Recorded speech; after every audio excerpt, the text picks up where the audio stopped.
up, guys? Welcome back to the Football Quarter Podcast. I'm your host, Jeremiah Queen. If you are new to the YouTube channel or new to the podcast, go ahead and click that subscribe button, click the notification bell so you can stay up to date when new videos drop on the channel. Also, if you listen to me on a podcast app like Spotify, Apple Podcasts, Google Podcasts, go subscribe to the podcast. And let's jump right into things. This will be a Week 9 recap. My takeaways for Week 9, and it's a lot to dive into, so let's get started. First off, let's talk about C.J. Stroud. C.J. Stroud broke the rookie record for the most passing yards in a single game with 470 passing yards. He also threw for 5 touchdowns. And the big question comes up at this point is, who should have been first overall, C.J. Stroud or Bryce Young? I understand it's a small sample size. You have some guys who only played 7 games, and you got one guy who played 8 games. And his team is 4-4. And the other guy's team is 1-7. Now, I understand you're going to say, well, Bryce Young beat him head-to-head. That means nothing. You know who beat someone head-to-head? Mark Sanchez, Mr. Butt Fumble. He beat Brady head-to-head multiple times. Does not mean that he was a better quarterback. I'm just looking at the sample size of what I have for me. C.J. Stroud is leading the league in passing touchdowns to interception ratio as a rookie. 14 touchdowns, 1 interception. Bryce Young, 8 passing touchdowns, 7 interceptions. And then you're going to say, well, Bryce Young doesn't have as much good talent as C.J. Stroud does. Well, C.J. Stroud's throwing to a rookie in Tank Dell. And what about all those people who were talking about that the Texans are going to be a bottom 3 team in the NFL because they're rebuilding? Now all those people have disappeared. Now it's Bryce Young who don't have the talent. Well, last I checked, he had Adam Thielen, DJ Chark, Hayden Hurst, Miles Sanders, all these acquisitions that they picked up in the offseason. Now you would go to the Texas side of skilled positions, Nico Collins, Robert Woods, Tank Dell, Dalton Schultz, Damian Pierce. Those are not like household names. Half of those people are not even Pro Bowlers. Robert Woods, I think, been to Pro Bowl once. That's it. None of those guys have ever been to a Pro Bowl, and they're all young. Most of the guys are young. Damian Pierce is young. Dalton Schultz is young. Tank Dell's a rookie. So when you're talking about the skill positions around them, it's equal. And then you're going to look at, well, he has the better coach than D'Amico Ryans. Frank Wright was a Super Bowl winning head coach. He's also an offensive play caller. So that means Bryce Young should even be doing better because he is an offensive play caller. Now I understand this is still on their rookie season, so anything can happen in their future of their careers. But if you talk about the small sample size, C.J. Stroud looks like the better quarterback. And he's really impressive.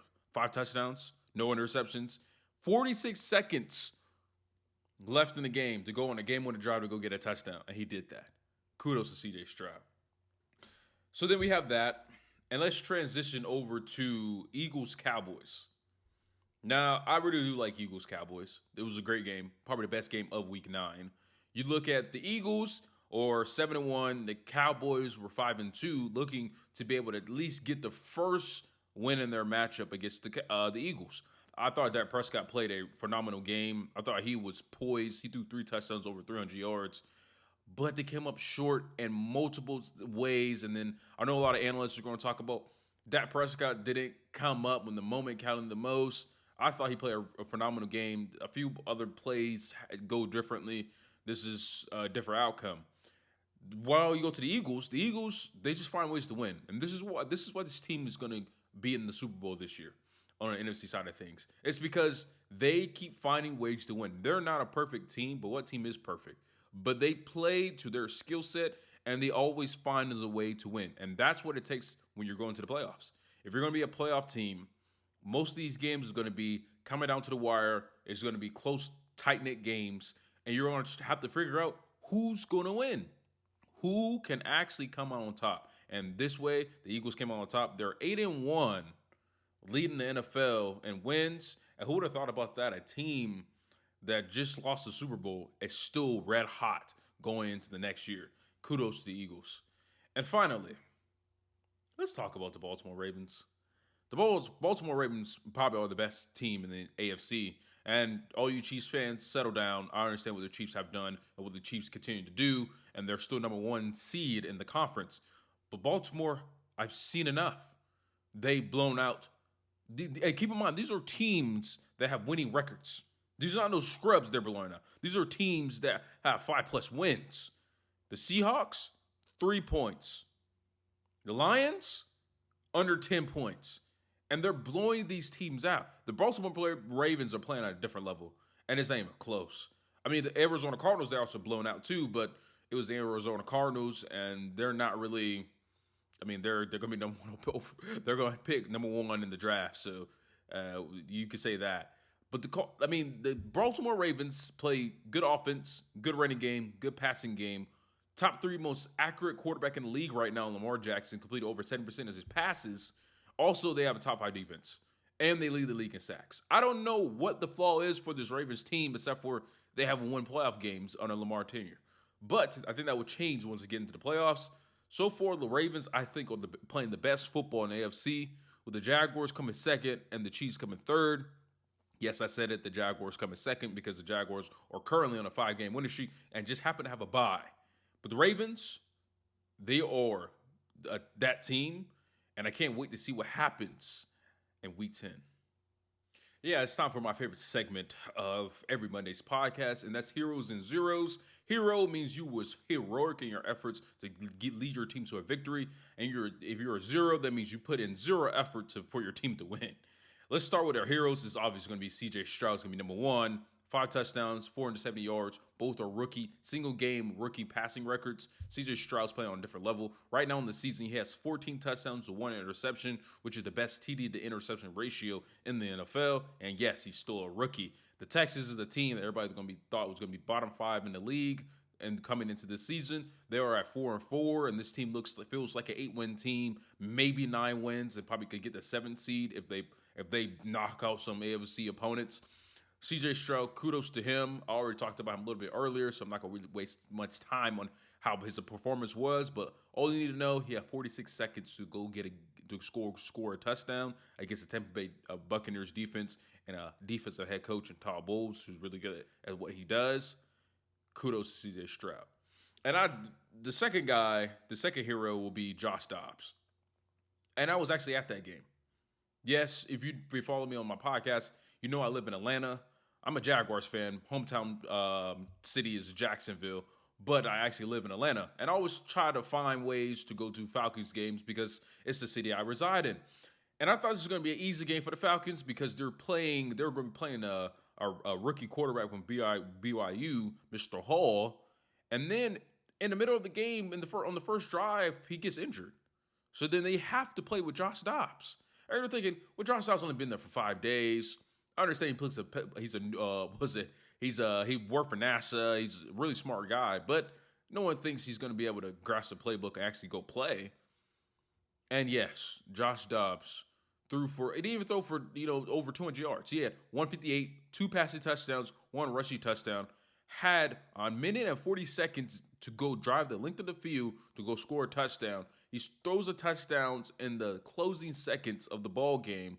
Josh Dobbs, for a guy who only had 5 days, 5 days to actually learn the playbook, actually know some type of plays for the Vikings. There's a reason why the Vikings gave up a draft pick to go get him, because they feel like their season is not over yet, with Kirk Cousins going down with a torn Achilles. Kudos to Josh Dobbs for getting the job done. And watching him in person, I was very impressed. He also led the team in rushing yards with 66. What an amazing performance, especially against that Falcons defense that was top 5 in the league. And then you have your heroes, and then we got to go to our zeros. There's only one zero. And I could have put a couple more zeros on there, like Mac Jones, Bryce Young, even the rookie Clayton Tune. But it wouldn't be fair to put rookies on the list. And Mac Jones, he's been a zero enough on this podcast. Let's save him the week at the time, and I'll talk about him. But let's actually talk about Geno Smith. I understand only one NFC team has beat Lamar Jackson. I think Lamar Jackson 17-1 against NFC teams when they in his career. But Geno Smith, you don't play defense. So if he's scoring points, you keep scoring points at will. I understand. I'm playing in top 5 defense. Who cares? You're an NFL quarterback, and you make it over $40 million a year. You go get the job done. You score 3 points in a football game, and you're going to call yourself a playoff team. 3 points, it's disgusting. And you're a big reason why, because you put in zero effort. You gave zero to your team. You threw an interception. Didn't even throw for over 200 yards. You had a bad performance. This team, Seahawks team, if you want to go forward, you have to beat playoff contenders. And in order to do that, you got to go show that you could compete with playoff teams. Geno Smith had a bad day. That's why he has 0 in week 9. All right, time for upset of the week in week 9. And the upset will have to be the Vikings. We already talked about what the Vikings did. They went on the road. They had to start a quarterback who hasn't been there for more than 5 days, and they upset a team who were preparing for them, who had the advantage and had the better defense. And you could argue they had some of the better offensive pieces and probably the better quarterback. But kudos to the Vikings for getting the job done in week 9 for upset of the week. And then, since we're still talking about that game, let's go to the timeout corner. And in the timeout corner, I'm usually going to call a team or a coach. And this way, I'm going to call both, the Falcons and Arthur Smith. Arthur Smith, if he keeps coaching like this or keep having his team play like this, he's going to be out of a job at the end of the season. You cannot lose to a quarterback who hasn't been there for more than 5 days. That's unacceptable, especially when you have a defense that has notable pieces on there. And then the Falcons' defense, Bud Dupree on 4th down to end the game, just hang on to him, hold on to his leg. You fall off of him, you try to wrap him up, and he just shrugs you. He shrugs you, rushes for a 1st down, next play, touchdown to Powell. It should never be that easy. You have to hang on, Bud Dupree, especially if you're going to consider yourself a top-tier pass rusher. Now it makes sense why the Titans let you go prematurely into your contract when you give you that mega deal. And it makes sense because it's ridiculous. The Falcons is ridiculous. I've heard Falcon fans. I was talking to them after the game. And now they want GM fired, they want coach fired, they want president fired because they are so tired of losing, especially in this fashion. Last week, you lost to a rookie in Will Levis, and this week you lost to a guy who hasn't been there for more than 5 days. Arthur Smith, you got to look at yourself in the mirror because the next 2 games are really important. You're going to be playing either Kyler Murray or another rookie in Clayton 2 and against the Cardinals. And the week after that, you got to play the Saints, who are currently leading the division. These are the two most important games of the season in Week 10 and Week 11. Can the Falcons actually pull it off? We don't know, but this is why the Falcons and Arthur Smith are in the timeout corner because of their horrendous performance against the Vikings. Pitiful.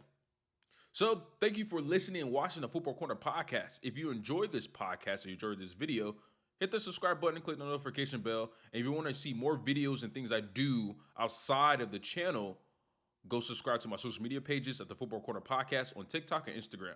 Thanks for watching and listening. See you next time.